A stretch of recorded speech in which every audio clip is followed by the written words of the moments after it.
aga mis see jätkuküsimus on? Jätkuküsimus, et kui palju, kuigi see on hästi individuaalne ja seal on hästi palju muutujaid, kuidas inimene võib erineda selle plaani järgi.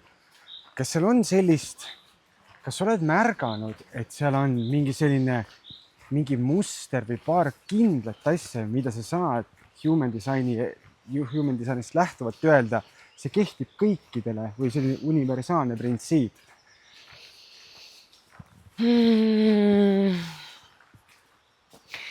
No universaalne printsiip on see, et ära usalda seda jura, mis su peas toimub. Et hakka seadma kahtluse alla neid lugusid, mida sa ise endale räägid. Et tegelikult kogu see HD põhimõte on ju tuua tagasi sind peast kehasse. Et hakka tegema otsuseid ja valikuid lähtudes kehast, mitte peaga. Et kogu see social conditioning printsiip, mida mina hästi palju rõhutan HD-ga seoses on ju, et meid tegelikult on ju kasvatatud mitte iseendaks. Et neid inimesi, keda tegelikult on väikesest peale kasvatatud iseendaks, ehk siis loodud siuke toetav arengukeskkond. Kui me vaatame siin ringi on ju, siis sisuliselt siin Keileo pargis iga puu on kasvanud selliseks, nagu ta on ju, ja ta on samas mõjutatud keskkonnast.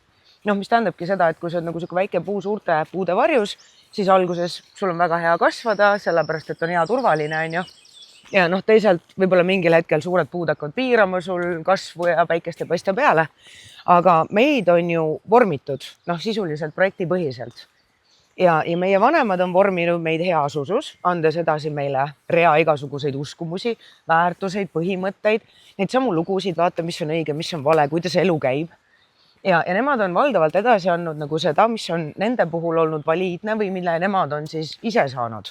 Mis on ajastu kohane neile olnud, aga nad annavad edasi, et see on... Vaata, irooniline on nagu see, et mingid nendest asjadest ei ole isegi ajastu kohased olnud nende puhul. Et väga paljud asjad, üks hästi lihtne näide, ilma hariduseta oled sa mitte keegi. Jah, tänases kontekstis küll. Ehk siis see on nagu põhimõte, mida on põlvest põlve edasi antud, ma usun, et sulle räägiti ka seda. Et haridus peab olema. Ja muidugi ilma selleta elu on läbi. Täpselt. Kes sind ikka tahab, sa ei saa kuhugi tööle, midagi sa ei saavuta, on ju. Loser. Täpselt. Ja vaata, kunagi see pidaski paika sellepärast, et päris orjus Eestis on nagu päris asi. Ja see ei olnud üldse nii väga ammu, et see ei ole siuke nagu mingi 3000 aastat tagasi. Ja enamus meie esivanematest ei olnud mõisnikud. Ja kui nüüd talupoja peres sündis laps, siis sisuliselt ainus viis, kuidas see laps võis saada välja taluniku staatusest, oli see, et ta sai Tartu Ülikooli. Sellepärast, et mujal see naljalt lugeda ei saanud, sul ei olnud infole ligipääsu ja sul ei olnud ka seda tugivõrgustikku või tutvusringkonda. Mis tähendab seda, et enamus meie esivanemaid, kauged esivanemaid, mida nad tahtsid oma lastele? Turvalisust. Paremat homset. Ja nüüd osad, seetõttu siis rõhutasidki, et vaata, haridus on nii oluline, on ju, kui me läheme sinna. Ma arvan küll. Et õpi hästi, teeme kõik endast sõltuva, et sa saaksid kooli, sest et siis on sul vähemalt võimalus nii-öelda jõuda elus kuhugi. Sest et kui sa jäid sinna talupojaks, sind ootas ees sama saatus. Ja nüüd teised vanemad, kes ei näinud neid võimalusi, püüdsid oma lapsi ette valmistada raskeks eluks. Et ära unista liiga palju, ära looda liiga palju.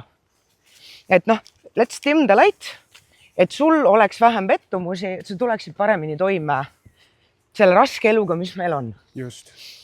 Ja nüüd talupoja elu ei olnud kerge. Aga ajad on vahepeal muutunud, on ju, päris mitu korda muutunud.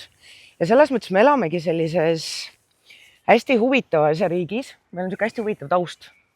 Et väga paljudel rahvustel ei ole nii rasket tausta. Mingid pidevalt on nagu mingisugused võõrvõimud ja sõjad ja värgid ja me oleme ristnikul, mis nüüd saab? Eluteeristnik. Kuidas tunne on? Ma läks sinna. Lähme sinna. Tavai, ma tahan tagasi siia poole. Et ühesõnaga väga paljud asjad, mida põlvest põlve on edasi antud. Mina mäletan lapsepõlvest peale, mu vanem oli õpetaja. põhiasi oli see, et haridus on kõige tähtsam. No, et nagu tark peab olema, et see ei ole küsimus, on ju. Ja no olgem nüüd täna ausad, et väga suur osa ülikooliharidust on ajale jalgu jäänud. Ja sul on võimalik täna internetis saada ligi märksa suuremale hulgale infole kui mis tahes ülikooli raamatukogus. Enamus ülikooli raamatukogusid on ka juba virtuaalsed. Pluss sa võid võtta maailma top 5 League ülikoolide loenguid vasakule paremal, nii palju ja, sa ja ma tahad. tahangi öelda, et täna enam paber, paljud alateadvuses on see võrdusmärk, on ju. Mul on diplom, võrdub, ma olen tark või kompetentne. Aga täna me tegelikult liigume maailma ja meil on nii palju näiteid selle kohta, et tegelikult valitakse inimene, valitakse oskused, valitakse kompetents, mitte paber. Et noh, vaata, kui palju meil on magistrikraadiga inimesi, kes on sunnitud tegema lihtsalt tööd, sest paber ei maksa, on ju. No, ütleme nii, et see on minu subjektiivne arvamus, aga kui sa vaatad, mis trajektooril me täna oleme, siis mingi hetk tagasi oli vaata see, kus sa läksid, noh, ma olen ettevõtja, vahepeal on vaja mingit dokumente ja nii edasi, mingid põhjasid, mingid template'e, mingid juriidilisi, mis iganes. Ja siis olid ettevõtted, kes müüsid sul neid. Täna AI mudelid teevad tasuta valmis, mis on üldiselt suhteliselt täpsed ka. Et see valdkond justkui sureb välja. Siis öeldi, ütleme 5 aastat tagasi, mine IT-d õppima. Vahet ei ole, kas sa oled kunstiinimene või mitte. See on kindel värk, palk on kõrge. Kus me juba täna oleme?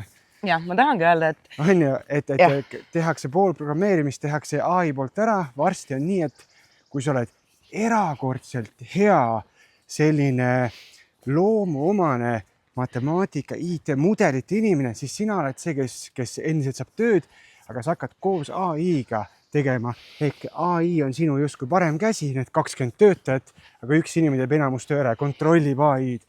Aga mis saab nendest, kes nüüd läksid juba seda õppima, kellele see ei sobi ka, juba makstud ka hakkavad lõpetama, nad ei ole väga head ka selles. Päris karm ju. No, siin on nüüd ülimitu sükest head teeotsa, millest võiks kohe kinni hakata, on ju. Et esiteks, ma olen ise täiega seda meelt, et meil ei ole võimalik saada väga heaks milleski, mis meid absoluutselt ei huvita. Nõus. Et see on nagu üks asi, kus ma olen hästi palju kuidagi enda mingeid traumasid ja uskumusi ja värke lahti arutanud, on ju. Et noh, mind kasvatati kõike nagu projektilapsena, on ju, minust pidi füüsikaõpetaja saama. Ja füüsika ei huvitanud mind üldse. Ja noh, siis seetõttu, kuna see mind ei huvitanud, ega ma väga heaks füüsikaolümpiaadidel ei saanud ka, mida minu vanaema siis tõlgendas sellena, et sa oled läbikukkuja ja mul on nii häbi, on ju. See on nagu häbiplekk kogu meie suguvõsale. Noh, arva ära, mis lugu mulle sealt kõlama jäi, on ju. Not enough. Jah, täpselt. Ja ma arvan, et on täiesti okei olla not enough asjades, mis ei huvitagi sind. Et nagu siin maailmas on nii palju valdkondi, nii palju teemasid ja on nagu täiesti okei olla rumal või not enough teemades, mis absoluutselt ei kõneta ei huvita sind. Aga jah, et ma arvan, et väga paljud teevad neid valikuid just nimelt selle sükse sotsiaalse validatsiooni või normi pärast. Noh, tead küll, lõpeta kool võimalikult heade hinnatega, siis sa sisse võimalikult heasse ülikooli, siis omanda haridus, noh, vastavalt ajastule, on ju. Kunagi oli see ärijuhtimine, kunagi oli see mingisugune majandus, eks ju. No, mis iganes, IT. Ja siis, kui sa oled omandanud selle sobiva õige hariduse, siis, ja haridust valides võiksid sa siiski juba mõelda selle peale, et kes su ideaalne tööandja on. Ja siis hakka juba eos vormima ennast sobivaks mingisugusele tehasele. Et see sama asi, et haridussüsteemist rääkides minu arust on nagu ülioluline meeles pidada seda, et see süsteem sai loodud selleks, et luua eelprogrammeeritud tehase töötajaid. Ja see toimib endiselt täpselt samamoodi. Ja sellepärast need lapsed nagu nii hädas ongi sellega ja sellepärast ongi nagu nii palju igasuguseid vaimse tervise probleeme. Et tänapäeva lapsed enam ei sobi sellesse raami mudelisse, sellesse normi ja maailm on vahepeal muutunud ka. Meil ei ole enam neid tehaseid, kuhu neid töötajaid saata. Aga keegi ei küsi seda, oota, kas see mudel on tänapäevane või mitte, öeldaks, kuule, mida sa targutad? Nii on kogu aeg tehtud. Jah. ja nii on õige. jah, ja vaata selle mudeli juures ongi nagu üldse kõige kehvem lugu, et kõik ja meie lapsed ka on ju, käivad nagu sellest süsteemist läbi siis, kui meie aju on nagu sihuke kõige paindlikum või. Et me tegelikult loome just selles vanuses nii enda minapildi, enda mingisugused uskumused, mina ja teised on ju, mina ja maailm, mis on minu jaoks võimalik, kuidas asjad maailmas käivad, nii edasi, nii edasi. Ja sisuliselt selleks hetkeks, kui me lähme oma iseseisvasse täiskasvanud ellu, me lihtsalt hakkame kinnitama seda. Me hakkame maailma nägema läbi selle filtri. Ehk siis, kui me tuleme nüüd hästi suure ringiga, on ju, ja kusjuures me reaalselt nagu jõuame ringiga varsti samal ristmikule välja, on ju, et the irony. Aga kui me nüüd sellise suure ringiga jõuame tagasi sinna, mida sa küsisid, et mis on kõigi puhul sama, siis absoluutselt kõigi puhul on eranditult sama see, nüüd oleneb, mis tasandil see sama on, sest et inimesed on hästi erinevad ja siin mängib hästi suurt rolli, vaata, kui palju sa ise oled juba endaga tööd teinud, kui palju sa oled ennast tundma õppinud. Aga eranditult kõigi puhul kehtib see, et enda sellist annet ja potentsiaali ei märgata. Et meid on õpetatud pöörama hästi palju tähelepanu, hästi palju panustama oma nõrkustele või siis arendama midagi, mis on olnud oluline kas vanemate jaoks, ühiskonna jaoks, mis iganes, eks ju. Ja meil kõigil on nagu miski, mis muudab meid hästi eriliseks ja mis tuleb meil üsna lihtsalt välja. Mille, sul on ka omad anded, mis tulevad sul. Tõenäoliselt küll. Just. Ja vaat sellega nüüd ongi see, et me ei oska hinnata seda, mis on lihtne, mis on loomulik. Tihti ei oska, jah. Ja tegelikult selles elus tuleks olla teadlik, nii-öelda oma siis sellistest, mulle ei meeldi öelda nõrkus, pigem sellistest kohtadest, mitte tugevus. Jah, mitte tugevus ja see koht, kus sa ei ole tugevam kui keskkond. Kus sa oled mõjutatav keskkonna poolt. Ja kus võib-olla sa mingites kohtades oled võimekam kui tavaliselt ja siis muidu mingites muudes olukordades vähem võimekas. Et no nii, nüüd tuleb mingi vähe selline ekstreemsem koht. Et väga tihti, kui inimesed ka kirjeldavad ennast, et milles sa hea oled, siis kirjeldatakse seda, mille eest on sind kunagi kiidetud või tunnustatud. Või siis ütleb, mis mina, ei. Ja siis on need õiged ja valed vastused. Et üks asi, millest ma sain aru siis, kui ma kunagi juba oma lõputööd tegin, rahulolu uuringut, Big Five'i kasutades, siis ma sain aru, et inimesed, kui nad teavad, et nende ülemus võib näha vastuseid, siis nad vastavad juba õigesti, mitte ausalt. Ja minu meelest täna väga paljud sellised küsimustikel tuginevad isiksuse testid või vahet ei ole, kuidas me neid nimetame. Ja nad on nagu tublisti kaotamas oma valiidsust. Esiteks on see, et kool õpetas meid vastama õigesti, sest nii kui sa valesti vastad, sa saad karistada. Eks ju? Ehk siis meil on kõigile sisse programmeeritud siuke vajadus või hirm vastata valesti. Mis tähendab seda, et me kardame olla ausad teistega ja ka iseendaga. Just. Ja me ei ole ausad ka, mis iganes küsimustikes siis, eks ju. Seal on ka see häda, mis ma ise olen tundnud, et kui ma vastan igale sellistele testile, kas see Enneagram, Big Five, mis iganes on, MBTI, et kui sul on me siit ei mahu kahekesi kõrvuti kõndima. Lähme siis siit. Näiteks. No näiteks. Siin sest see on hullult äge kaljuserv, aga me kahekesi kõrvuti selle kõnni. Ja siin on selline tõus, et siin on väikene kardiotrenn, saab hingeldada. Aga kohe ma käin kõhuli ka võib-olla. Kuhu ma tahtsin jõuda, on see, et kui sul jääb testidele mingi vahe sisse, siis ei ole väga üllatav, et sa 3 korral saad 3 erinevat vastust. Et see ei ole nagu väga täpne. Ma korra vist igasugustesse testidesse ei taha minna, sest neid on hästi erinevaid. Ja mida rohkem need sõltuvad sellest, kuidas sa vastad, siis sinu vastused on mõjutatud sinu emotsionaalsest seisundist, sellest, mis su elus toimub, kogu kupatusest on ju. Aga nüüd ühesõnaga enamus inimesi teavad, et nad on head milleski, ainult sellepärast, et neid on kiidetud selle eest. Aga kujutame nüüd ette, et sa oled näiteks üliandekas maalimises. Aga sinu vanemad ei hinnanud seda oskust. Oletame, et mis oskuseid su vanemad hindasid? Minu puhul või? Jah. Ütleme nii, oleneb, mis eluetappi sa silmas pead. No võtame lapsepõlve. Noh, lapsepõlves ma olin päris intensiivne laps. Aga ütleme nii, et tollel ajal ja ma tunnen, et ma olen kindlasti muutunud selle ajaga päris palju. Ekstraverdist rohkem introverdi poole, see on vist suht tavaline ka vanusega, aga mul oli selline, et kuna ma olin selline avatud, energiline, justkui hea suhtleja, siis loomuomaselt mind pandi mingit asja õppima, öeldi, see sulle sobib. Ja kuna ma ei olnud tol hetkel enesekindel, ma ei julgenud päriselt öelda, et see mulle sobib, see sobib, mis võimalused veel on. Ma ei kahelnudki sellest, lihtsalt läksid sinna, lõppes sellega, et 2 aastat ülikoolis käisid, ütlesid, we need to talk ja siis ma vahetasin ala. Just. Niimoodi. Just. Ja nüüd, vaata, väga paljud ei jõua sellesse we need to talk kohta. Nüüd suruvad veel rohkem edasi. Aga nüüd oletame, et sa olidki näiteks, ma ei tea, kunstisea või spordisea, absoluutne klassika. Väga palju noored, kellel näiteks on niisugune ülihea potentsiaal spordis. Aga vanemad on siuksed, et mis see on, vaata. Mingi mõttetu asi, eks ju. Ja mine õpi mingi päris amet.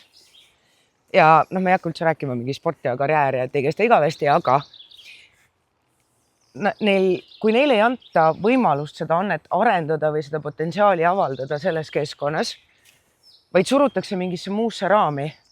Ja kui nüüd oletame, et seda sama last, kes tegelikult on hästi andekas, kas siis käelistes tegevustes või spordis, kui teda kiidetakse ja tunnustatakse, oletame, et ainult, ma ei tea, matemaatiliste tulemuste eest, siis mida see laps hakkab tegema? Ainult seal pingutama. Just. Ja pingutama ennast teinekord kas või ogaraks, sest et lapsed on võimelised igasugusteks asjadeks, et vanemate armastust ja tunnustust välja teenida. Just. Ja nüüd see laps toore jõuga võib seal pushida ja ta võib olla keskpärane, mis iganes matemaatilises valdkonnas on ju. Ja siis ta võib ennast ka nagu kirjeldada läbi selle, sealt tuleb ka see, et ei midagi erilist on ju. Sellepärast, et magic happens, kui sa ikkagi leiad selle sisemise sadame ja ühendad selle harjutamise, järjepidevuse, meisterlikkusega on ju. Et paljud inimesed ei näe enda puhul neid asju, milles nad tegelikult on hästi osavad, hästi andekad või siis seostatakse mingisugune talent ja kirg mingi kindla valdkonnaga. Aga tegelikult sa võid olla näiteks ülihea, ma ei tea, süsteemide loomises, eneseväljenduses, milles iganes. Aga kui sa saad aru, et see ei ole seotud mingi kindla ametiga, siis sa oled hästi vaba mängima sellega, tegema väga erinevaid asju. Aga enam ei ole see, et ma ei tea, olen numbritega hea, olen õppinud raamatupidajaks, nüüd ma pean elu lõpuni raamatupidaja olema. Jah, see on huvitav selline koht, sellepärast vaata vanemad, nagu sa ütlesid, mõjutavad ülipalju. Põhimõtteliselt nemad ütlevadki, kuhu sa lähed. Kui sa just sügaval oma kontidest ei tunne seda, et kuule, et ma ei lähe seda matemaatikat õppimist, ma olen hingelt kunstnik ja ma tean seda, ma ütlen meile, need on vähe inimesi. Räägime enamikest tavainimestest. Siis üks hea asi, mida üks ettevõtja ütles, on see, et me kõik armastame oma vanemaid. Mitte midagi halba, no offense, aga ära kuula, mis su vanemad sulle ütlevad, mis puudutab karjääri. Sellepärast, et nad elavad teisel ajastul ja tahavad sulle hoopis midagi muud. Nad tahavad sulle turvatunnet, kindlat värki. Ma kuulen oma isa käest, kes on juba 70 siiamaani, kindel värk. Ja, minu ema räägib mulle kogu aeg turvatundest ja ma saangi aru, et seal taustal on see sügav armastus minu vastu, tahan sulle parimat. Just. Et tegelikult üks asi, mis peakski juhtuma meiega teismeeas, on see, et me tegelikult hakkame kompama neid piire, esitama väljakutseid autoriteetidele. Esimesed autoriteedid meie jaoks on meie vanemad. Mis tähendabki seda, et tegelikult see individualiseerumise teekond, mis peaks alguse saama kuskil 14+, kellel kuidas on ju. Aga see on see koht, kus ma peaksin hakkama elutervel viisil kahtluse alla seadma, kas minu vanemad ikkagi teavad, mis on minu jaoks parim ja kas mu vanematel on ikkagi õigus kõiges. Väga paljud noored saavad seal väga jäigalt karistada. Ehk siis seal ei lubata üldse seda individuaalsuse teket. Ehk siis see surutakse hästi jõuliselt alla noh, ja siis tulemus, ma arvan, me kõik juba saame loogiliselt tuletada, et kuhu see välja viib, on ju. Et see on selles mõttes ühiskondlikul tasandil on see hästi kasulik, sellepärast et individuaalsed mõtlejad, inimesed, kes iseseisvalt otsustavad ja tegutsevad, ei ole nagu väliselt nii kergesti mõjutatavad. Ja selliseid inimesi karjana hallata on väga keeruline. Ehk siis noh, et selles mõttes, et nagu with all due respect me saame aru, miks see süsteem on loodud, miks on see vajalik, miks paljuski me nagu kind of soosime individuaalsust, aga pinnapealsel tasandil mitte nagu päriselt. Et kõik see, mida me täna peast teame, kõik need lood, mida me räägime endale, iseenda, maailma, elu, võimalikkuse, suhete, kõige kohta, need on lood ja sisuliselt neid lugusid me elame. Ja need lood tihtipeale me ei tea, kust need tulid. Mis ajastust, kellel, kas kunagi üldse vastas tõele. Aga sisuliselt need lood moonutavad üldse seda, kuidas me oma tegelikkust näeme, mida me kogeme. Et vaata, see sama põhimõte on, et me ei näe maailma ju nii, nagu see on ju, me näeme seda läbi oma filtri. Ja see, milliseid võimalusi või milliseid inimesi me üldse märkame, sõltub hästi palju sellest, et milline see minu taustalugu on ju. Palju muutuid. Just. Ehk siis kõigi puhul alati kehtib seesama põhimõte, et davai, aga milliseid lugusid sa endale räägid? No enne kõike minapilt on ju, sest et minapilti me kinnitame alateadlikult kogu aeg, igal sammul. Ja meie kõigi minapilt on tegelikult kunagi kujunenud meie jaoks autoriteetsete täiskasvanute arvamusest. Asjadest, mida keegi subjektiivselt, lähtudes enda arvamusest, maitse-eelistustest või sotsiaalsetest normidest kunagi meile meie kohta ütles. Ja nüüd, kui me võtame selle omaks, nõustume sellega, siis me jääme seda kinnitama. Ja me näeme, et see nagu kordub ja kordub ja kordub. Ja see on see siuke self-fulfilling prophecy, on ju. Ja samas seal ka tagasi vaatamine, et noh, praegu sa annad sellist nagu ütleme, kondenseeritud big picture vaadet, et miks see kõik niimoodi on ju. Aga kui sa võtad selle praktilise külje, et tänapäeva noored, nagu sa tead, on nii palju infot, et tegelikult neil on ligipääs selle infole, neil on ligipääs ka ütleme, nende jaoks kasulikule infole. Aga mida mina olen näinud... Neil ei ole võimet selekteerida. Et meil ei ole võimet. Vaata, müras kaob ära võime eristada olulist ebaolulisest ja süveneda. Aga kui sa tunned ära, et see on sinu täpselt... Kui sa elad 30 sekundit riil korraga. Seda küll. See on see sotsiaalmeedia paradoks. Aga kuhu ma tahtsin jõuda on see, et see info kusagil on olemas, tasuta kättesaadav väga tihti ja lähme siit sillast. Seal on sild, siin on pink. Okei, lähme sillast sealt siis. Jah, see info on olemas. Jah, see võib olla sulle kasulik kuskil, aga tegelikult see puudu olev lüli, mis iganes muutuseks, on mingit viisi tegutsemine. Ehk sa võtad selle info ja sa teed sellega midagi praktiliselt. Et mul on janu, ma tean, et seal on kaev. Janu läks ära, ei läinud ja sa pead sinna minema. Ja see point ongi see, et sa ei tea tihti, mis peab tegema, sest jällegi neid kurusid sa mainisid ka on must miljon. Igaüks kuulutab oma tõde ja tõmbab siin 4 suunas ja siis peab lahvatab. Ja siis, mis see tulemus on? Insta lahti või TikTok lahti, lähed, paned seda brain farti järjest, kuni lõpuks on paha olla, siis paned kinni ja päeva lõpuks see on see net zero, mitte midagi ei juhtu. Või siis on see, et ma olen kõike juba proovinud ja mitte miski ei toimi. See on see lugu. Mõtlengi, et meil on ülipalju, see on uskumatu, kui hästi me suudame toota lugusid, et hoida ennast mugavustsoonis ja sellest turvalisuses on ju. Aga selles mõttes, et meil on, vaata see ongi nii huvitav, et me oleme liikunud ühest äärmusest, kus vanasti tuli nagu infot otsida. No see nagu pidid päriselt nagu pingutama, et saada ligi infole. Täna me oleme liikunud hästi kiiresti teise äärmusesse. Me pole nagu vahepeal eriti olnudki. Ja nüüd me olemegi nagu kohas, kus tegelikult sul on vaja seda individuaalset mõtlemise, eristamise võimet selleks, et üldse aru saada, mis sinuga resoneerub ja mis mitte. Ja kui sa nüüd seal kasutad ainult seda sama loogikat ja loogika on selles mõttes, mulle nii meeldib vahetevahel kõrvalt vaadata, kuidas teaduspõhisust ülistatakse ja siis sükest tajutavat tühistatakse. Ehk nagu human design on ju. Ja no Human design on veel kuskil võib-olla vähem nagu, või noh, kusagil jah, limbos, see on sünniaeg ikkagi. Come on, me usume ju, et kui sa ikkagi vastad mulle mingitele küsimustele, mida sa enda kohta tead, siis see on väga palju valiidsem kui mingisugune kalkulatsioon, mille me teeme sünniandmete põhjal. Aga taaskord, kui seda nagu kuidagi avaramalt vaadata, siis kas ikka on.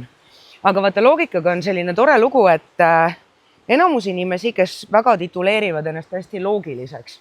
Noh, et ratsionaalsus vaata on kuidagi nagu pjedestaalile tõstetud omadus, eks ju. Hamge inimesi sinnapoole.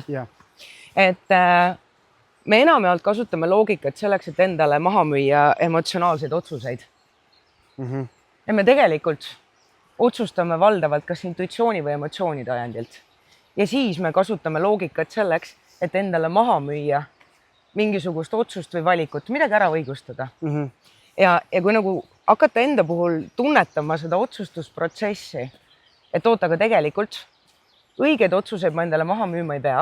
Noh, et kui ma teen mingisuguse otsuse, mis on minuga kooskõlas, ma arvan, et sa oled ise ka seda kogenud, on ju? Ja, ma sain mingi hetk mõistsin seda täpselt, seda konkreetset samat ideoloogiat. Õige otsus on see, mida sa ei pea hakkama endale maha müüma. Kui sa no jaa, aga tegelikult on ikkagi stopp. Ei, vale otsus. Täpselt. Ja siis väga paljud inimesed arvavadki, et nad teevad hästi loogilisi otsuseid, aga tegelikult sellel hetkel, kui sa võtad juba Exceli lahti ja sa hakkad plusse miinuseid kirja panema, see tähendab seda, et nagu kuhu sa lähed. Sa hakkad endale ju tegelikult maha müüma midagi ja sa hakkad tegelikult otsima plusse ja miinuseid, mitte objektiivselt, vaid sa tegelikult või siis sa oled teinud mingi otsuse, aga võib-olla see otsus on hästi kastist väljas ja siis sa hakkad otsima neid argumente, et õigustada enda seisukohta. Ja mulle tundubki, et me täna oleme ühiskonnas hoopis sellises hästi ohtlikus kohas, kus väga paljud inimesed kasutavad oma autoriteetsust ja kasutavad fakte selleks, et enda mingit õigsust või enda seisukohta tõendada. Ja siis nagu need, kes seavad selle kahtluse alla või siis pakuvad mingit muud alternatiivset teed, pea maha. Lihtsalt pea maha, eks ju? Jah, ma olen nõus. Ma arvan, et see paelub väga hästi ühe teemaga, mille ma just üks päev mõtlesin, et vaata, me võime öelda põhimõtteliselt kuni tänase päevani, ütleme, ajastame seda enne pandeemiad ja sõdasid, mis hiljuti on olnud, aga kui võtta nüüd seda perioodi, mis kõik sellele eelnes, siis akadeemiline teaduslik tarkus on see kullastandard, on ju. Kui sa oled ikka kõrget haritud, kui sul on mingi tiitel, arst, teadur, whatnot, et pole vaja vaielda, tema teab, ta on tark inimene. Kui me nüüd kerime natuke edasi, need paar sündmust, ma sain aru, et tänapäeva maailmas intelligentsus on selline hea balanss sellise kriitilise mõtlemise ja avatud meele vahel. Et kui sa ütled, et ainult see on tõde, siis me teame, mis juhtub jäikade puudega siis, kui torn tuleb. Et see kahjuks sealt lihtsalt ei saa edasi, ükskõik kui raamatu tark sa ka ei ole, sealt edasi ei saa, et see on seda paindlikkust on vaja. See on see ja kriitiline mõtlemine ka, kui keegi ütleb, tule joo seda imejooki, mis ma just võlusin ja see kõik probleemid kaovad ära. Sa pead sellega läbi. Ma tahangi, ja nüüd me jõuamegi sinna olulisse kohta, on ju. Et alustuseks loogika eesmärk on eraldada. Ja täna me väga näeme seda loogika eraldatust, kelle õigus on õigem, on ju. Just. Nüüd, see asi, mida sa puudutasid, ülioluline. Ma olen seda kuidagi hästi palju rõhutanud. Loodan, et võib-olla kunagi jõuab sinna, kus see peab jõudma, aga meile on õpetatud, millised inimesed on autoriteetsed. Maast madalast. Kuula alati õpetajat, kuula alati kirikuõpetajat, kuula alati arsti. Kui arst ütleb, et tuleb rohtu võtta, siis tuleb rohtu võtta, on ju. Ehk siis meil on maast madalas selgeks tehtud, millistele omadustele ja kvaliteetidele vastavad inimesed on autoriteetsed. Kas või see sama lihtne näide. Mulle hästi meeldis, ma ei mäleta, ma jäta neid uurimusi niimoodi pähe, sest et minu eesmärk ei ole nagu mingi leksikon olla. Jah, et mul on nagu oluline see teadmine ja tervikpilt, on ju. Aga kusagil oli mingisugune, ma ei saa öelda, kas see päris uurimustöö oli, aga ühesõnaga internetis kämmerid kasutavad ja toimib üli hästi. Seda, et pannakse mingisugusele inimesele selga arstikittel, tahan sulle müüa mingisugust vitamiini, on ju. Siis ma tõmban selga lihtsalt arstikitli, olen sihuke nagu keskealine naisterahvas prillidega, meesterahvas on veel parem, veel usaldusväärsem, on ju. Ja siis ma räägin sul tarka juttu, sinna alla läheb see PhD, mis iganes välja mõeldud nimi, on ju. Enamus inimesi isegi ei guugelda seda, vaid nad pimesi usuvad, sest alateadvus haagib ära need seosed.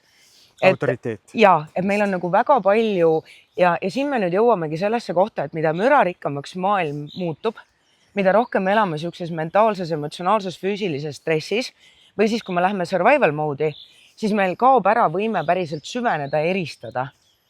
Ja siis me hakkame tegema neid hästi pinnapealseid, hästi kiireid seoseid. No see must-valge mõtlemine, õige, vale, sobib, ei sobi, on ju. Ja me satume sellesse ennast kinnitavasse spiraali, on ju. Ma näen ainult seda infot, mis sobib sellega, mida ma juba tean. Ja ma teen otsuseid lähtudes pakendist, mitte sisust. Nii. Läheme vahel peitu. Jah, just. Ja siis me jõuame tagasi selle juurde, et vaata, kui hästi kogu muu loodus toimib ilma teaduseta. Ja teadus peaks tegelikult eos, teadusliku uuringu aluseks on see, et mul on hüpotees ja ma asun seda kas tõestama või ümber lükkama. Ja ma pean olema hästi neutraalne selles. Hästi neutraalne selles, tule siia. Tehnika malfunction. Normaalne. No, selles mõttes, et kujutad sa ette, et nagu kõige halvemal juhul nad näevad puid. Mis minu meelest on nagu nii hea. Loodusesse peab minema. Tundub, et me enam-vähem oleme vist jälle pildis. Et tegelikult tõeline teadus on ju see, et mul on mingi hüpotees ja ma asun seda tõestama. Ehk siis ma kogun infot mõlemat pidi, et nii selle kinnitamiseks kui ka ümberlükkamiseks. Ja et ma olen okei ka sellega, kui et nagu kui ma nüüd teen läbi mingisuguse teadusliku uuringu ja ma saan aru, et see asi ei ole valiidne ja minu hüpotees oli vale, siis ma võtan lihtsalt uue hüpoteesi ja liigun edasi, on ju. Aga täna me oleme jõudnud kohta, kus on see, et minu õigus, ma pean iga hinna eest tõestama, et nii on. Ja sealt tekib ka suletus. Ehk siis tegelikult ma täna ütleks, et enamus teadust ei ole ka päris tõeline teadus. Aga me jõuame selle holistilise vaate juurde, et mulle meeldib endale hästi meelde tuletada seda, et meil on põhjusega 2 ajupoolkera ka. Ja eesmärk ei ole ühega teist ära tühistada ja ära välistada, on ju. Ja et millegipärast looduses kõik teised imetajad elavad oma instinktide najalt ja päris hästi elavad. Ja, saavad hakkama. Ja rahulolematust nad ei tunne väga läbi, ei põle ja üldjoontes endale ülemäära liiga ka ei tee. Ja selles mõttes, et enneaegselt ka ära ei sure, kui nad ära süüakse, siis on toidu vahel, on ju. Et me oleme hästi eemaldunud oma kehast ja kogu sellest tajude instinktide poolest. Ja vaata, kui ka mingid näiteks edukad inimesed või sportlased või inimesed, kes töötavad ohtlikel ametitel, siis nad nagu hästi tugevalt alati rõhutavad seda rolli, et kui palju nende otsustes on kaalu just nimelt seal mingil tundel, on ju. Kellel on see nagu kõhutunne, kellel on see mingisugune muu intuitsioon, vahet ei ole, mis nime sa sellel täpselt annad, on ju. Et see, et eesmärk on tegelikult õppida oma mõistust kasutama tööriistana. Kas sa arvad, et kõigil on see võimekus täna? Ei. Aga mis need peaksid tegema need inimesed? Millised? Need, kellel ei ole intuitsioon väga, sul ei saagi olla. Kui seal virvarris oled nii tugevalt sees ja kogu aeg midagi kuskil taustal käib, siis tegelikult... Täpsustan nüüd korra, milline võimekus, et kas kõigil inimestel on võimekus kuulata oma keha või kas kõik inimesed on kohas, kus nad üldse kunagi tahavad jõuda sellesse kohta? Ei, seda mitte. Pigem seda, et kui me nüüd lülitame need kõik segajad välja, mis meil seda ülestimulatsiooni tekitavad ja hakkame seal vaikus rohkem olema, et kas igal inimesel on see võimekus kuulata seda sisetunnet ja selle pealt otsustada, teha mingeid otsuseid? Ma arvan, et väga paljud inimeste närvisüsteem ei tule vaikuses toime, kui seda üksi jätad vaikusesse. Selles mõttes me võime praegu naarda, aga see on tegelikult päris asi. Ja, ma tean. Et ma olen olnud väga palju endaga üksi ja vaikuses. Ma ütlen, et see siin on nagu my tempel olnud aastaid. Et see kõlab lihtsalt, miks ma ka saadan inimesi kogu aeg, universaalne soovitus. Kui sa oleks küsinud, et mis on see one size soovitus, mida ma kogu aeg kõigile annan ja ma tean, ma otsin sulle ka raudselt, on ju. Ainus soovitus, mis on totally one size on see, et võta igapäevaselt aega eemalduda kõigest. nii oma inimestest, armastatud lastest, sotsiaalmeediast, podcastidest, mürast, värkidest. Et mine metsa. Jah, mine loodusesse. Et nagu mine päriselt ole kohal selleks, et nagu jõuda tagasi iseendasse ja kuulda ka seda müra, mis sul seal taustal ketrab. Et väga paljude inimeste närvisüsteem ei tuleks sellega toime, sellepärast et vaikuses sa pead silmitsi seisma kõige sellega, mis pinnale tuleb. Kõik, mis on alla surutud. Ja meil täna on nii palju nii häid võimalusi nagu kogu aeg vältida, põgeneda, kaduda mürasse. No võta telefon kätte, ongi olemas. Ma ei pea tegelema mingi muu ebameeldiva juraga, ma võtan telefoni kätte ja let's go, on ju. Ma tunnen viha selle asemel, et ma peaksin nüüd leidma kas algpõhjuse või konstruktiivse väljundi sellele. Fuck it, ma võtan interneti lahti, lähen lahmin kuskil kommentaariumis, elasin välja, kõik on hästi. Pluss kõlakodasid on vasakule paremale. Mis iganes narratiiv sul on, siis seal sama visatakse sulle ette ja hashtag algoritm. No, et ma tahangi öelda, et selles mõttes ma arvan, et kõigil inimestel iseseisvalt ei ole võimekust, väga palju inimesed isegi ei võta seda ette, sest see tundub nii ebamugava ja hirmu äratavana. Ma arvan, et mingid inimesed ei tea, mis neil sealt võita on. Noh, et miks? Et tundub ju, võib-olla teine asi, mis võiks hästi kõlama jääda või mis võiks olla nagu hästi-hästi oluline on see, et tasub teada, mis on see sinu hea või mis on see sinu normaalne. Et see on veel üks asi, millega ma olen hästi palju põrkunud, et meie eestlaste hästi kipub teinekord olema nagu raskus, kannatus, äng ja valu. Kollektiivne. Ja sellepärast, ja siin on nagu jälle vaata siuke hästi huvitav. Minu meelest on hästi oluline teada, et kust mingid asjad tulevad.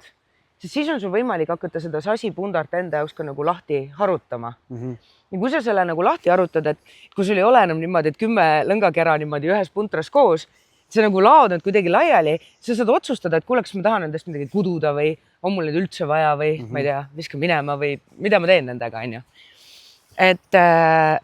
Et vaata, lapsed väikesena on ju ka rohkem nagu tundlikud kui ratsionaalsed.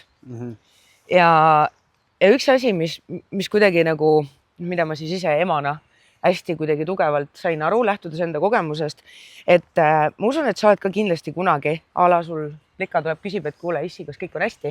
Sul tegelikult ei ole kõik hästi. Issi, miks sa nutad? Jah. Ja siis sa ütled, et kõik on hästi, on ju?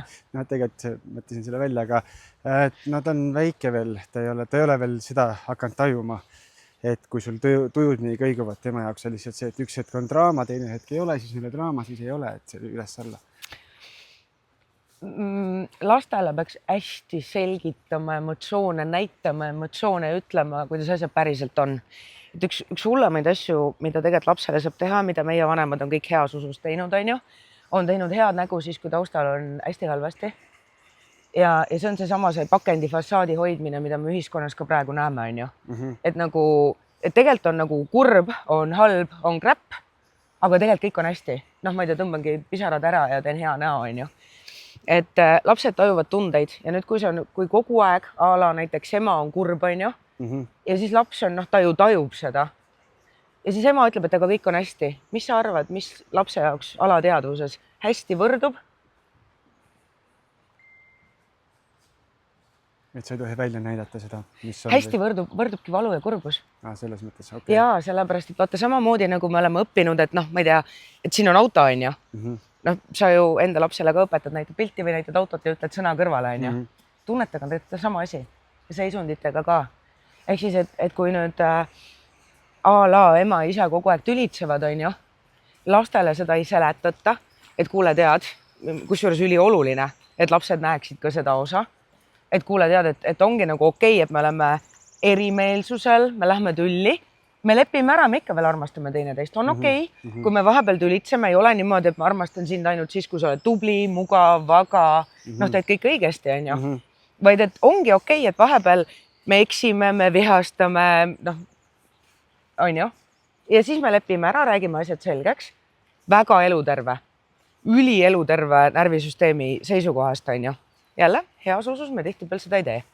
Aga kui nüüd, jällegi me tundeid ei saa ka nimetada, siis kui me ise neid ei tunne, ei oska neid nimetada, aga paljude inimeste jaoks hea suhe on tegelikult hästi manipulatiivne, hästi vägivaldne.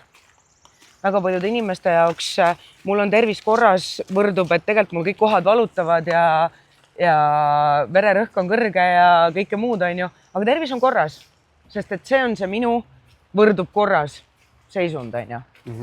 Et me ei pööra, minu meelest üks hästi oluline hakata pöörama just tähelepanu sellele, et mida ma nagu enda selliseks okeiks või baasiks pean ja mis tunne see nagu päriselt kehas on. Et kas ma ütlen, et kõik on okei, siis kui ma tegelikult nagu päriselt ongi nagu crying my heart out, suffering in silence. Sellepärast, et see seosed toimivad ju teistpidi ka, on ju. No, et kui ma tahan, et mul kõik oleks hästi, siis millist seisundit ma tegelikult tahan? Et mul oleks hea olla. Ma arvan oma peaga, et kui ma küsin, et ma tahan, et mul oleks hästi, et siis on nagu, ma tahan seda hästi seisundit. Aga kui minu hästi seisund on äng, valu ja kannatus, mis seisundit ma taga ajan? Seda sama? Jah, aga seal on lihtsalt ilus pakend peal. No mis see pakend on? Naata, ma nüüd alustan seda jada uuesti. Kujutame ette, et su ema oli väga kurb üksik ja õnnetu. Ja kujutame ette, et sina väikese poisina käisid, küsisid ta käest nendel hetkedel, sest sa tegelikult said aru, et midagi on nihu.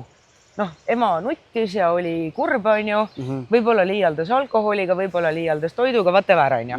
Ja siis sa küsisid ta käest, et emme, kas juhtus midagi? Ja siis su ema kogu aeg ütles, et kõik on hästi. Ja siis nagu kogu aeg, korduvalt, päevast päeva, kõik on hästi. Ja oletame, et sa mitte kunagi ei näinudki oma ema rõõmsana, sest on olemas ka neid peresid, kus nii ongi, on ju. Nüüd, kui sina selleks hetkeks, kui sina saad suureks, siis sinu kõik on hästi baas on ema seisund. Mis tähendab seda, et kui sina hakkad looma endale elu, kus ka kõik on hästi, siis see on see standard, millest sa lähtud.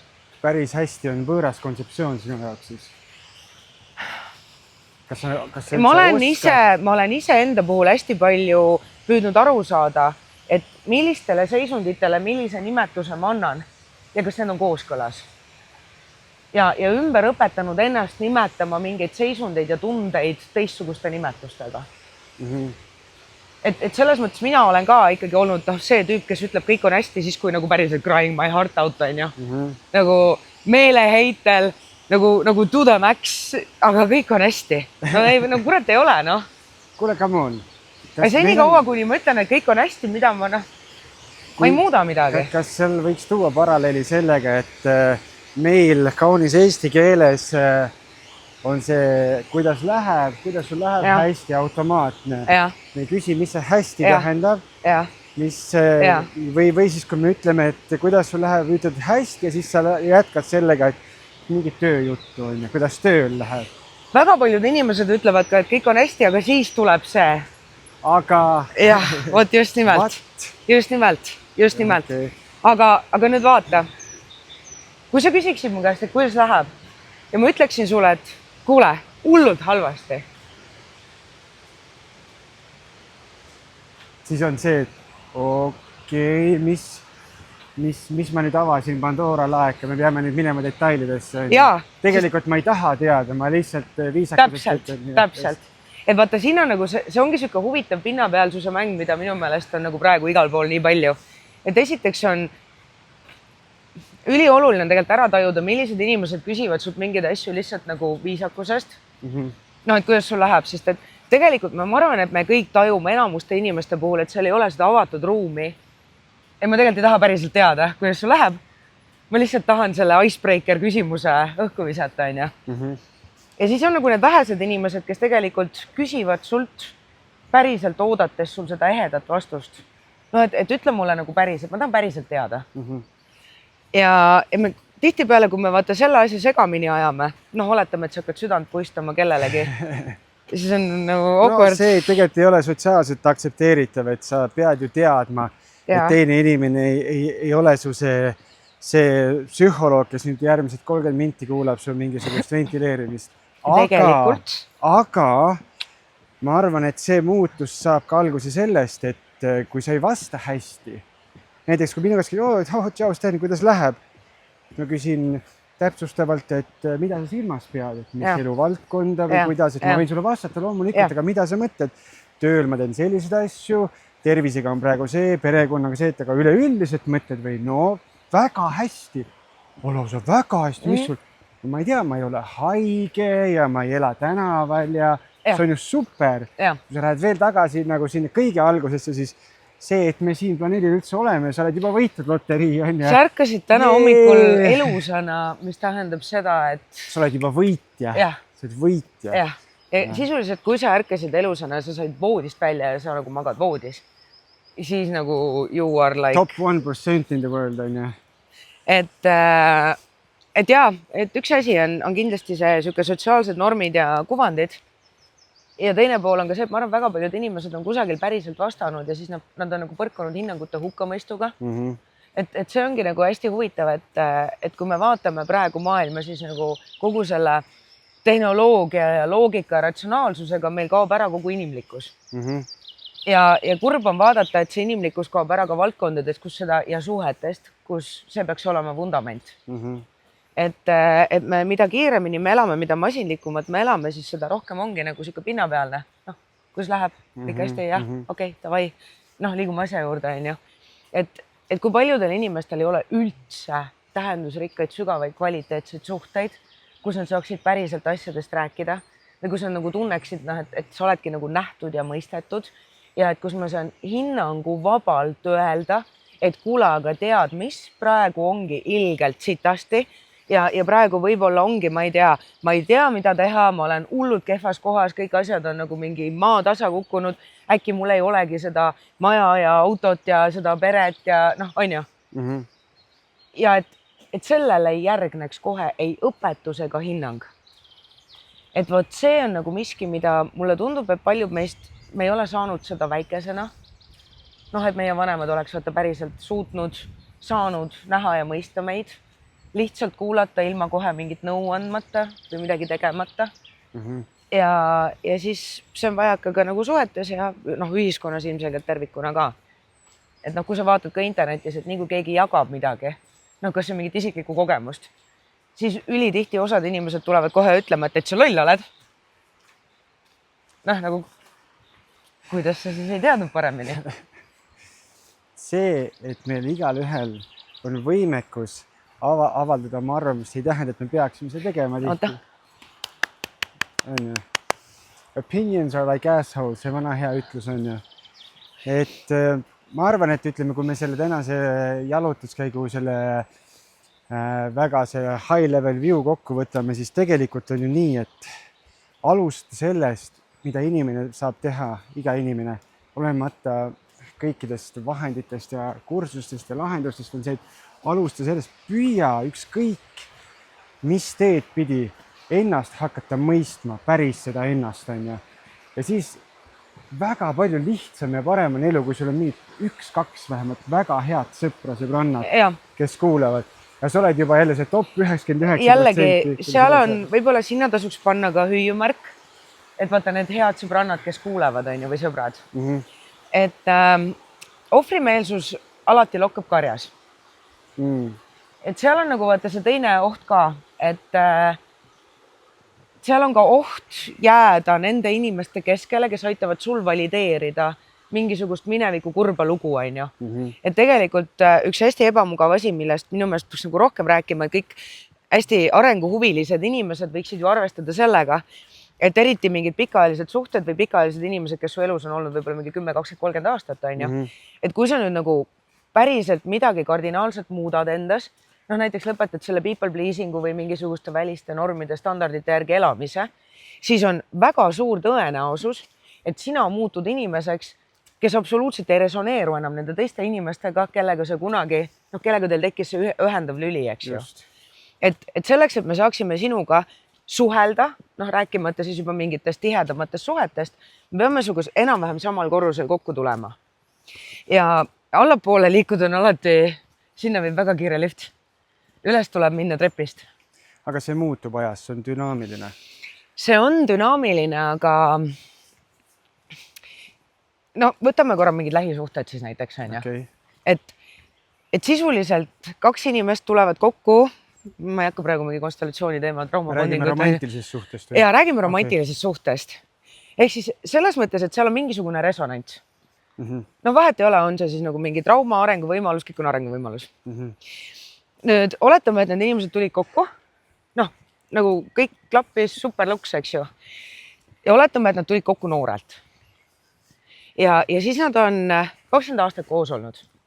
Ja oletame, et nüüd üks nendest inimestest sai aru, et ootaga, millises muinasjutus ma elan. Nagu, mis asi see on? Et nagu, ma mängin siin nagu tuhkatriinud päevast päeva, ma vahepeal olen juba mingi ala 40 saanud. Et ootaga nagu, see ei paku mulle rahuldust. Mis värk on?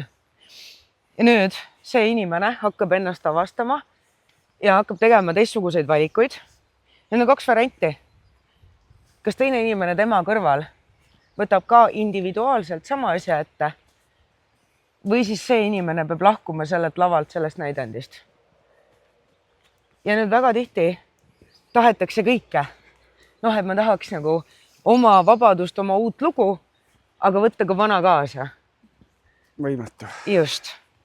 Et teinekord iseendast aru saamine tuleb ka mingite inimsuhete hinnaga. Aga ma ütleks, et eneseusaldus, et üks kõige olulisemaid asju, mida ma arvan, et kõigil läheb tulevikus vaja, on eneseusaldus, usk endasse ja enesekindlus. Ja enesekindlus minu vaatest ei tule, seda ei saa kusagilt koolituselt, seda ei saa osta. See tuleb, see siuke tõeline enesekindlus ja tõeline eneseusk. See tuleb läbi eneseületuse. Ja läbi selguse ka, ma arvan. Ja. Et läbi tegutsemise, läbi selle, et sa kuidagi ületad ennast, ületad midagi, mis varem tundus sinu jaoks võimalikuna. Võimatuna. Jah, võimatuna. Näed. Et selles mõttes ma arvan, et need on need kvaliteedid, mida meil nagu on kõige rohkem vaja. Just nimelt see võime usaldada ennast üle kõige, et vahet ei ole, mida teised räägivad, sealhulgas mingid gurud, autoriteedid on ju. Aga kui nüüd minu sisetunne ütleb, et midagi on nihu, ei ole nagu päris see, siis ma ei lähe karjaga kaasa lihtsalt sellepärast, et kõik jooksevad. Et kui mina näen, et kuule jõu, seal on kuristik, siis kõik suure hurraaga jooksevad sinna suunas. Siis ma mitte ei pea püüdma kõiki ära päästa või neile selgeks teha, et nad on lollid, on ju. Aga mul on võimalik enda eest valida. Ja ma ei pea nendega kaasa jooksma lihtsalt sellepärast, et aga ma ei tea. Mul on küll nagu, ma näen küll kuristikku, on ju. Nagu väga selge kuristik on. Aga nad ju kõik lähevad, äkki keegi neist teab paremini. Ja nagu sisetunne on siuke nagu ei. No samas, kui tulla tagasi selle sõbranna teema juurde, siis tegelikult ma olen ise oma elus sellise protsessi läbi teinud. Ja tegelikult see takeaway või põhimõte on see, et sa ei ela ju oma sõprade pärast. Sul on oma teekond ise enda pärast. See ei tähenda seda, et sa pead olema täiesti teistest üle sõitma, mitte teistega arvestama, absoluutselt mitte. Aga see, et sa ikkagi mõnes kohas pead olema lähtuma iseendast ja oma heaolust. Romantilise suhtega on natuke teistmoodi, aga päeva lõpuks, kuule, naistel on selline tüüpiline asi olnud ajalooliselt, kui mees on vägivaldne, nad ei lähe ära, mitte sellepärast, et mees on tore vägivaldne, aga see uus on lihtsalt niivõrd hirmutav, et see vana hirmutav on parem kui see uus hirmutav. Nad jäävad sinna.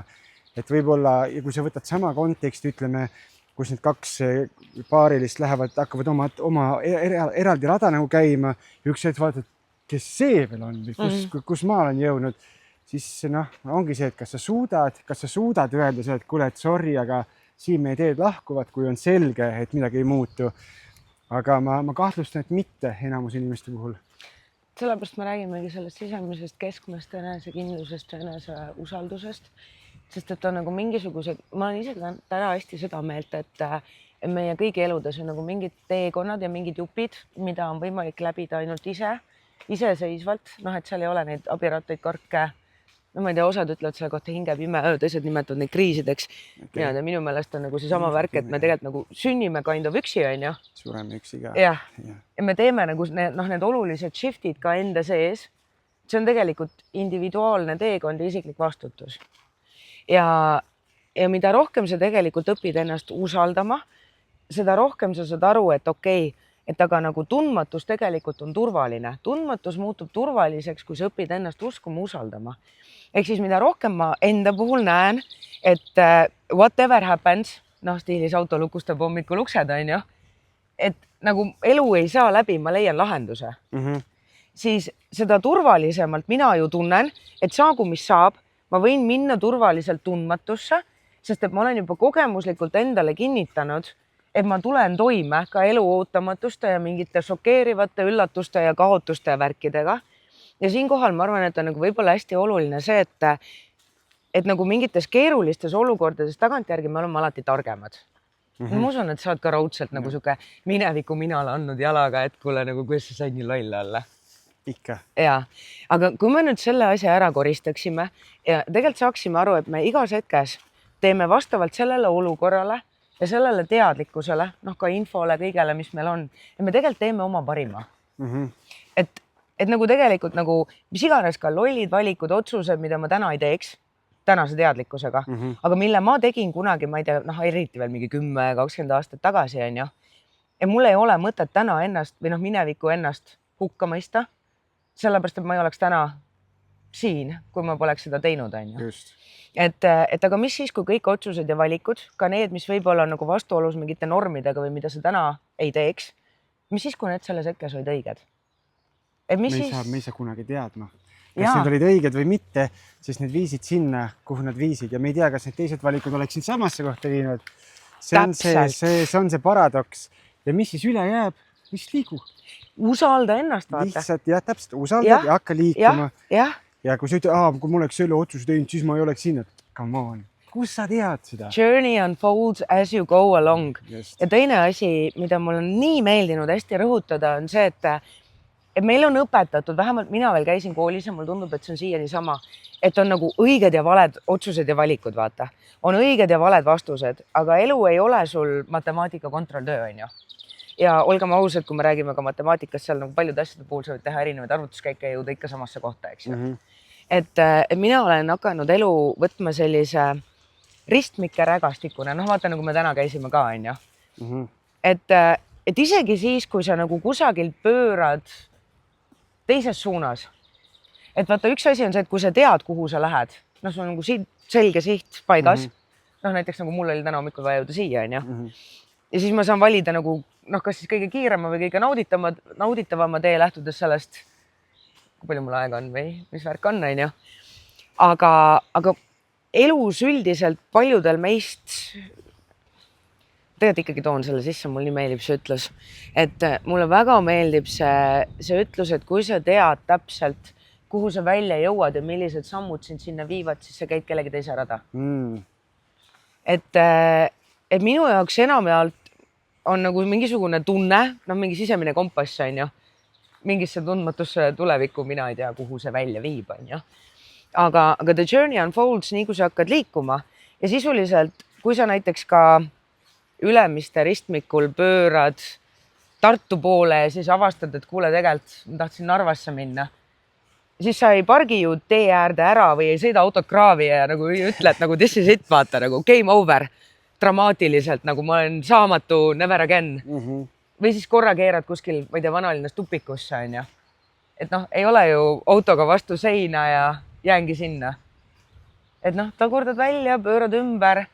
Või siis teine asi on see, et nagu sõida edasi, tuleb uus ristmik ja sa saad uuesti valida. Tee uus valik. Ja, et mis siis saaks, kui me ei võtaks nagu neid asju nii tõsiselt ja ei jääks igale ristmikule aastateks seisma.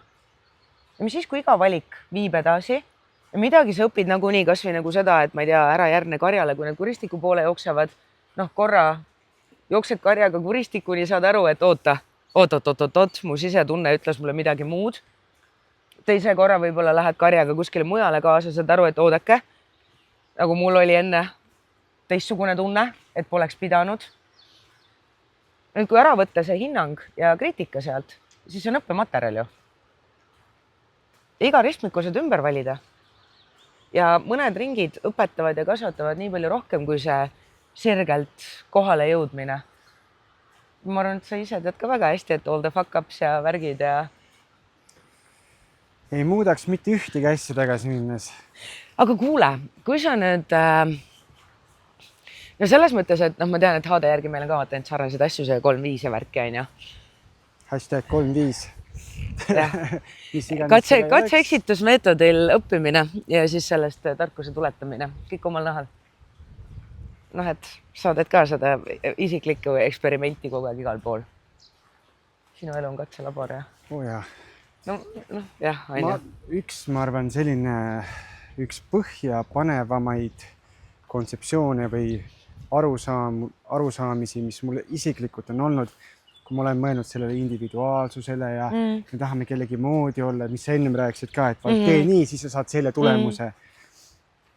On jällegi, kahjuks me peame inglise keelt palju kasutama, sest eesti keel ei ole sinna veel jõudnud. Mõningaid sõnu ei ole, Ehk et see, milline sa kõikide oma kiiksude ja kruvidega oled, it's a feature, not the bug. Ehk et me tahame nii väga olla kellegi moodi ja kui sa võtad kas, ma jälle ettevõtlusmaailmast, kui sa võtad kas Jeff Bezos või Elon Musk, need 2 täiesti erinevat inimest.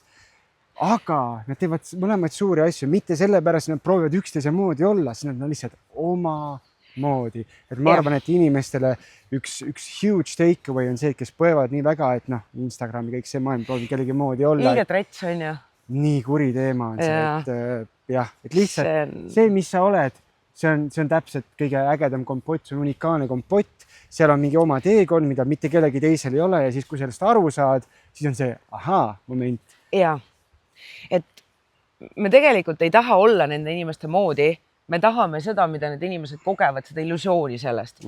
Et kui ma olen ka a la nagu Jeff Bezos on ju, siis ma saan näidata keskmist sõrme kõigile, osta igasuguseid jahte, võtta endale sükse naise ja siis ma kogen midagi on ju. Enamalt siis ma olen totally free. Väga paljude puhul on siis see, et ongi, kas ma olen siis armastatud, siis ma olen piisav, saan kätte maksta kellelegi, vaba, whatever on ju. Et tegelikult it's not about the person, it's about the illusion, et mida sa saad, kui sa teed seda või oled selline. Ja kui seal taga näha kõige oskuslikumat kapitalismi üldse, mis meil siin eksisteerib siin planeedil on ju. Et nagu mitte ükski nendest teekondadest ei saa sind viia soovitud tulemusteni, sest siis sa ei tarbi enam midagi. Siis on nagu infinitely otsas asjad, mida sulle müüa. Ja sind ei ole võimalik enam, vabadus ei tule asjadest ja tegelikult raha annab see rohkem võimalusi, aga kui sa sisemiselt ei ole keskmes, siis sa ei ole vaba. Siis ikkagi keegi teine tõmbab su niidikesi, et see on see sisemine eneseregulatsioon ja kese. Et kui sina ei tea oma sütikuid, oma triggereid ja ei tea ka, millist seda sisemist häält enda puhul usaldada, siis isegi siis, kui sul on väga palju raha, siis nagu teised inimesed kontrollivad seda, kuhu sa seda liigutad. Which is also not freedom. Aga see tänapäeva maailm ja need säravad kuvandid ja standardid ja normid ja trendid ja kõigist trendidest võidab ainult trendilooja. Labubu oli nii hea näide. Ma ei tea, kas nagu... Mul üks tuttav tuletas Labubusid meelde, minust läks see mööda, sest et jumal tänatud teismeline poeg on ju. Ja obviously not my thing. Aga need samad nagu korra tulevad on ju, siis kõik tahavad. Sellepärast, et tundub, et siis kui mul on ka, siis ma olen pop või trendikas või whatever on ju. 3 kuud hiljem. It's gone. Jah, aga mis see oligi? Jah, täpselt. Nobody remembers ja see on siuke, et mis mõttes, et nõmme, et sul siuke värk on. Et naiste ilustandardid meeste puhul vist on stabiilsem, seal on vist nagu kogu aeg ole lihtsalt ikas edukas on ju. Kind of nagu. Ja, vanasti pidi tugev olema, täna ei pea. Ja täna vist trumpab üle, mulle tundub ka, et aga vaata kui huvitav kusjuures, et evolutsiooniliselt on ju, et vanasti naiste jaoks oli, puhtalt räägime ikkagi süksest nagu sellest evolutsioonist, bioloogiast, ellujäämisest on ju, et naiste jaoks olid atraktiivsemad mehed, kes olid nagu tugevamad. Siis oli seda vaja. Jah, et ma bioloogiliselt nagu otsin kedagi, kes siis nagu on võimeline a la mammuti maha murdma, koju tooma, kaitsma meie hütti. Ja andma selle geeni edasi lastele, kes suudavad sama teha. Ja oi, see on nii liberada praegu, see ei saa muga praegu geenid edasi andmisest rääkida, see on nii liberada sellepärast. ma praegu tunnen, et ma võin välja öelda midagi. Tuleme tagasi selle juurde, et evolutsiooniliselt, vaata kui huvitav, et tänapäeval sa ei pea enam ka mehena üldse füüsilises heas vormis olema ega panustama sellesse, millise geneetilise pagasi sa edasi annad. Et täna meil seostatakse seda kvaliteeti ainult sinu võimega siis maksta arvete eest. Et vaata kui huvitav on ju. Tegelikult on see, et vaata korraks kiirelt kokku võttes, me oleme juba üle tunni aja rääkinud. Ja, et kui ma olen selle peale mõelnud palju, miks kõik nii väga tahavad rikkaks saada, tegelikult ei ole need Ferrarid ja need viljad ja muud asjad, paned Instagrami 8 päevaks kinni, sa unustan need asjad ära, on ju. Aga tegelikult on see, et väga paljud inimesed on rahalistes raskustes ja kui sa saad lihtsalt sellest rahalisest raskusest natuke üle, mis ei ole mingisugune miljonäri staatus, siis on see, et sa ei taha enam miljonäriks saada, see on see, et okei, mis on need muud väärtused, mis tegelikult päriselt sind õnnelikuks teevad ja mis sulle nagu heaolu, igavest heaolu annab. Sest kui sa üksi pool purjus pea kuskil väga suures villas oled, let's be honest, sa ei ole seal õnnelik, mitte keegi ei ole. Ja selles mõttes on niisugune nagu hästi huvitav teema, et alustuseks on see, et kui sa tahad vaata ikkagi saada kellekski, siis nagu you are not. Et kas terved inimesed tahavad saada terveks? Ei. Nad tahavad oma head tervist parandada või säilitada, on ju? Või nad ei mõtlegi selle peale. Või nad ei mõtle üldse selle peale. Kas saledad inimesed tahavad saada saledaks? Ja. Nad teevad hoopis teisi valikuid, sest on ju, I am. I don't want to be, I am, on ju. Nüüd, kui me kutsuksime kohale mõned miljonärid, on ju, küsiksime nende käest, kas seda miljonäriks saadnud, vaataksid meil lolli näoga otsa ja ütleksid, kuule, jõu nagu rumal küsimus, eks ju. Kui me nüüd kutsuksime kohale mõne eduka sportlase ja küsiksime, et kuule, kas seda sportlasena edukaks saada, siis ta vaataks meile samamoodi. Natuke nagu rumala näoga otsa, et nüüd häda on selles, et me arvame, et enne peab tulema tulemus, väline validatsioon. Et enne peab keegi ütlema mulle või ma pean täitma mingi kriteeriumi ja siis ma võin seda tunda. Tegelikult maailm toimib mõnevõrra teistmoodi, sellepärast vaata tippsportlased teevad ka kogu seda enesesisestust ja kogu seda värki, et I am the winner veel enne, kui ma olen midagi võitnud. Ja sama teema, kui me räägime ka sellest, et tahan saada miljonäriks, siis nagu kui sa hakkad elama nagu miljonär, siis nagu väline ju varem või hiljem paratamatult joondub, sa teed valikuid, mis viivad su sellesse. Küsimus lihtsalt ongi selles, et asi ei ole mateerias ja asi ei ole välistes asjades, vaid asi on selles tähenduses, mille me mingitele asjadele anname või mingile staatusele või positsioonile. Tegelikult väga paljud meie sellised sügavaimad igatsused ja ihad on nagu nii palju lihtsamad. Ja kui me suudaksime nagu need enda jaoks ära mõtestada, selgeks teha, siis me saaksime ära võtta kogu selle keerulisuse. Me saaksime minna hästi sirget teed. Et kõige lihtsam näide on see, et selleks igatsen tegelikult lähedust ja armastust, on ju. Aga siis mul on nagu nii palju norme ja reegleid ja see vaata ülipikk teekond on ju, et kõigepealt ma pean ise jõudma mingisse kohta, siis ma pean midagi saavutama, siis ma pean välja nägema mingisugune, siis mul peavad olema mingisugused asjad, siis ma pean elama kusagil, siis ma pean veel nende inimestega sõber olema, mul on vaja seda haridust, on ju. Et mul on nagu 150 miljonit tingimust, millele ma pean vastama. Selleks ette, eks ju. Kui neil on tehtud, siis... Vot just nimelt. Versus siis see, et kuule, aga hei, mis siis, kui läheks otse teed? Et davai, I'm good enough sellisena, nagu ma olen, on ju. Ma tahan saada armastatud, mõistetud, pakun seda endale, märkan inimesi, kes on valmis mulle seda pakkuma ja siis ülejäänud on juba siuke nagu boonus, on ju. Et üks ei välista teist, aga me teeme mingisugused asjad nii kuradi keeruliseks, siis mida keerulisemaks me selle kõik teeme. Kui sa ütleme, kui me tõmbaksime siin vaikselt otsa kokku... Me just pöörasime kardinaalselt ümber. Ja, tegime kannaka. Ja, tegime kardinaalse kannaka. Kui sa kõik selle loo võtaksid kokku sellisena, võtaksid, ütleme, inimese, kes on just selles kohas, kes teeb neid kõiki asju justkui valesti ja ei kuula ennast ja on valed inimesed ümber ja ei tea, kuhu suunas minna, segadus, vanematelt ei saa mingit infot, oledki semi-lost autopiloodil, lihtsalt kulged kogu aeg.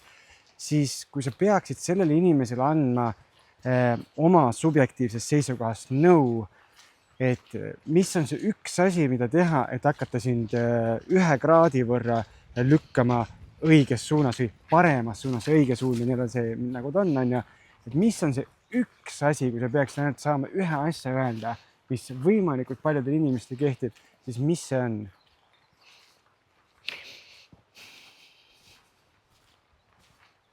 See kõlaks liiga, ma ütleksin, et ära tühista oma valu ega ihasid. Kasuta valu ja ihasid, ma paneks iha taha sulgudesse kadeduse, kompassina. Nendes mõlemas, vaat see on, ma ei saa pikalt sinna ringile minna, nagu ma ei saa sinna minna, sest muidu tuleb veel tund aega. Yeah. Sa leiad valguse pimedusest, on ju. Ja mina ütleksin, et ära lükka kõrvale, ära karda valu ega ka iha, mis sulgudes ma panen sinna kadedus. Iha meil väga tihti tänapäeva maailmas väljendub kadedusena, on ju. Kasuta neid kompassina.